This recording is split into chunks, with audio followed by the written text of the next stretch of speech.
modern psychology calls it systematic desensitization. What you do is, if you want to desensitize someone to a fear of something, you have them imagine being in it and working on practicing surrendering to the fear or getting beyond the fear, relaxing and calming down. And so you're breaking, it's called inhibition. You start inhibiting that conditioning process because you're having the thought and you're choosing to not feel that emotion or begin to self-regulate a new emotion. And the research shows that if you do that properly, there are afferent fibers from the heart that go right to the amygdala, straight to the amygdala. And what it does is it shuts the lights out for fear. It lowers the volume for pain and suffering, and it cools off the circuits for that kind of tenacity and aggression. And what happens is you get this resetting of a baseline. And so now the person is more safe, that they're not anticipating the next threat, the next danger. They're not looking around the corner for the predator. Their body's not in that vigilance. Their body's more in the present moment.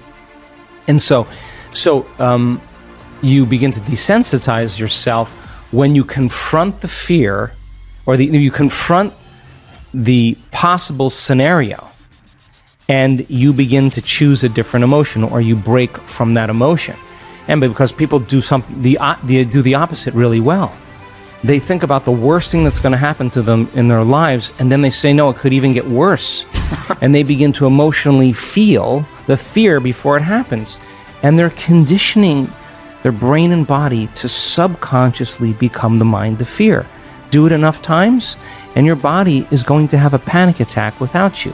Try as you may to control it with your conscious mind, you won't be able to, because you programmed it subconsciously. And then you start worrying about the next time it's going to happen, and it's that very, very state of being that begins to create the next one. And so then the doctor says it's chemical imbalance in your brain. It's a hardware problem. Well, the insight doesn't change anything. And when you have that first panic attack and you're in the supermarket, the moment you feel that change in your inner state, you're looking around to see in your outer environment what's causing it. And you think it's an airplane or it's a supermarket.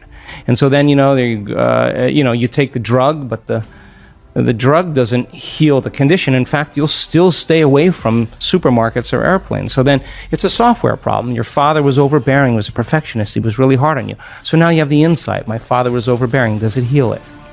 No. So then you go to the psychic. The psychic says that you were burned at the stake in the 1500s. You're a charismatic Christian in the south of France. Oh, yeah, now you start reaffirming it. Yeah, this is why I am this way. Or Mercury's in retrograde. Really? 93 million miles away, some planet is controlling who that's what's reason for my fear. People will come up with all kinds of reasons, but sooner or later, you're going to have to confront yourself. We have hundreds and hundreds and hundreds of brain scans of people who have had anxiety and that just don't have it anymore. These are professionals. These are dentists, engineers.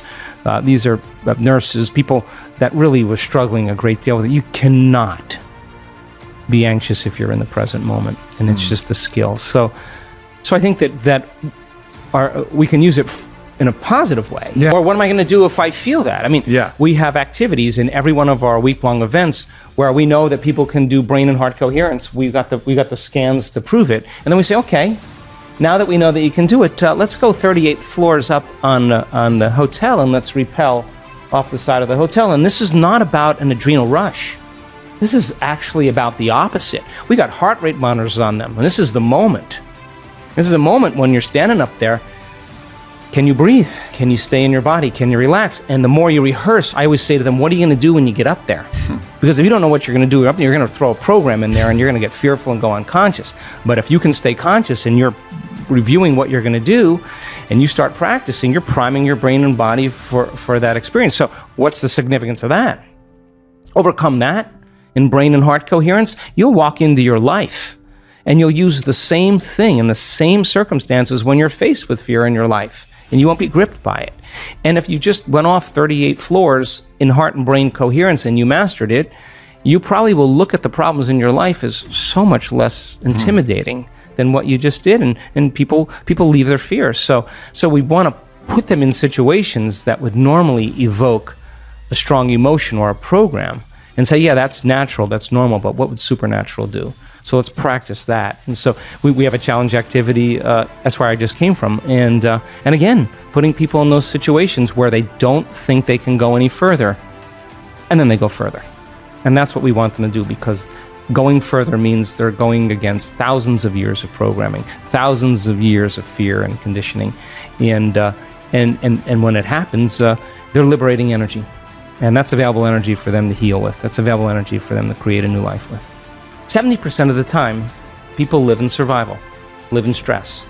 And that invisible field of electromagnetism that's surrounding the body, that resource of energy, is going to be squandered into chemistry. And every time you react, the field around your body shrinks a little bit more, and you become more matter, less energy, more particle, less wave. And then the hormones of stress cause you to narrow your focus on the cause. So when you narrow your focus on the cause, you're focusing on the particle in quantum physics, matter, and your senses are so conditioned into focusing on matter that you're beginning to experience separation. So the more I live by the hormones of stress, the more I have separation. There's separation between me and you, and my senses are fooling me into it. But the unified field says there is no separation.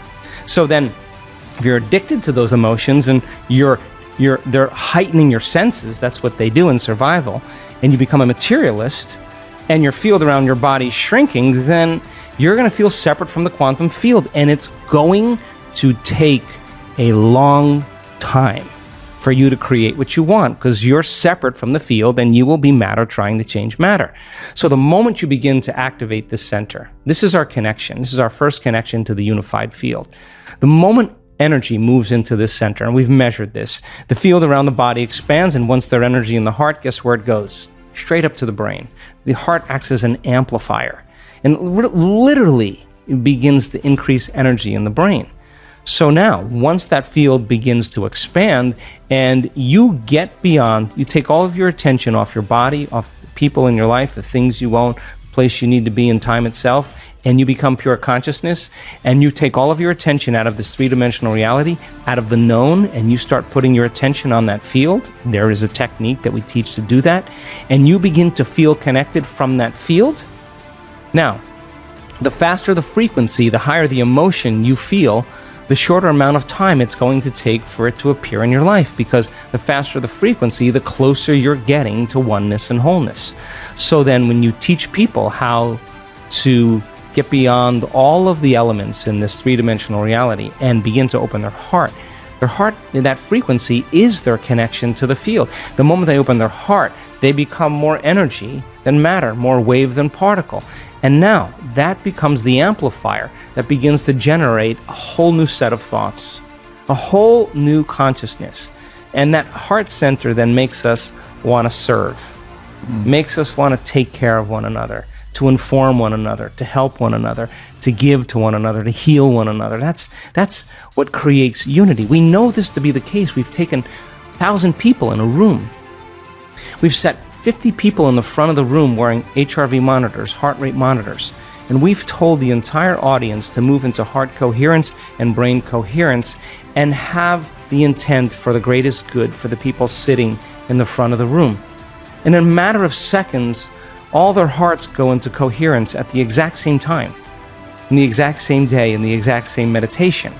They're being influenced by energy, and their autonomic nervous system is being entrained to a new frequency. So imagine then, you begin to change your energy, you begin to affect many people in your life.